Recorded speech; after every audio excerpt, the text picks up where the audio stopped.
तमाम जानकारी के लिए खबरों में आगे बढ़ेंगे। शरबत जिहाद की बात करेंगे। इसको लेकर योग गुरु बाबा रामदेव के बयान पर दिल्ली हाई कोर्ट ने उन्हें कड़ी फटकार लगाई है। कोर्ट ने कहा है कि यह बयान हैरान कर देने वाला है और अक्षम्य है, यानी इसकी माफी नहीं हो सकती। दिल्ली हाई कोर्ट ने साफ तौर पर कहा कि रामदेव का बयान माफी के काबिल नहीं है।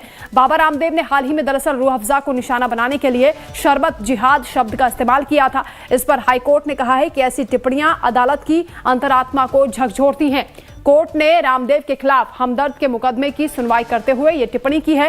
हाल ही में दरअसल रामदेव ने पतंजलि के गुलाब के शरबत का प्रचार करते हुए ये दावा किया था कि हमदर्द के रूह अफ़ज़ा से अर्जित धन का इस्तेमाल मदरसों में मस्जिदों को बनाने में किया जाता है, जबकि उनका ये कहना है कि पतंजलि जो शरबत है उसका इस्तेमाल अगर आप करेंगे तो उससे जो NGOs हैं उनको मदद मिलेगी, मंदिरों को इसकी राशि पहुंचेगी। तो ये मार्केटिंग करने का एक अलग पैतरा आजमाया था बाबा रामदेव ने, लेकिन अब खुद ही मुश्किलों में घिरते हुए नजर आ रहे हैं। दिल्ली हाईकोर्ट में केस दायर किया गया, जिसके बाद हाईकोर्ट ने कड़ा रुख अख्तियार किया है और शरबत जिहाद को लेकर कड़ी फटकार भी बाबा रामदेव को लगाई है और कहा है कि उनका जो बयान है वो माफी के काबिल नहीं है। शरबत जिहाद वाले बयान पर रामदेव की मुश्किलें बढ़ती हुई अब नजर आ रही हैं। रूह अफ़ज़ा पर जो उन्होंने टिप्पणी की थी उसको लेकर अब वो मुश्किलों में घिरते हुए दिखाई दे रहे हैं। दिल्ली हाई कोर्ट से उन्हें कड़ी फटकार लगी है।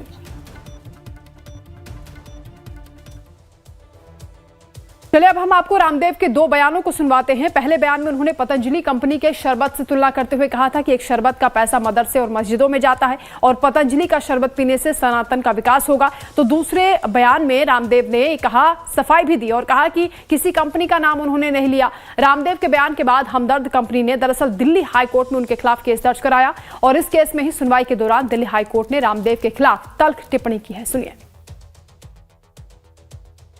एक कंपनी है जो शरबत तो देती है, लेकिन वो शरबत से जो पैसा मिलता है उससे मदरसे और मस्जिदें बनवाती है। ठीक है, उनका मजहब है, लेकिन आप यदि वो शरबत पिएंगे तो मस्जिद और मदरसे बनेंगे।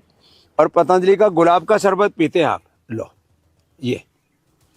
ये शरबत पिएंगे आप तो गुरुकुल बनेंगे, आचार्य कुलम बनेगा, पतंजलि विश्वविद्यालय, भारतीय शिक्षा बोर्ड आगे बढ़ेगा।